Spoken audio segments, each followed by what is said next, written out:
onnee koo siif banee jaalalaaf qopheessee baay'een si kadhadhe abdii kutuu dhiisee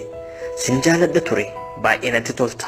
akkan si jaaladhu ati yoo ni beekta garuu osoo beektuu na jalaa callistee jaalala dhugaarra ejjettee darbite waa'ee koo maal jedhan mee maal faa dhageesse sin jaaladhe malee maalan si balleesse ijji koo si malee kan biraa yoom laalte hirriba dhabuu koo ati yoom argite si arguudhaaf jedheen ganamaaf galgala daandiirra dhaabbadhee dhokadhee si laala maal gatii qabaree yoo manaaf hubatte nan bareeda jettee baay'eef guddiste kana booda garuu keessi koos jibbe jaalalan siif qabu deebi'ee tan dhabe maalan siif godharee faallaa kiyya taate ani si dagannaan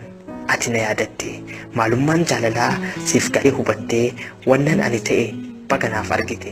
sin fedhu yoomiyyuu ani sin barbaadu si dhabe jedheetoo tasumaa hin gaddu ati na jaalattus ani si jibbeera yeroon sitti darbee sitti barfateera.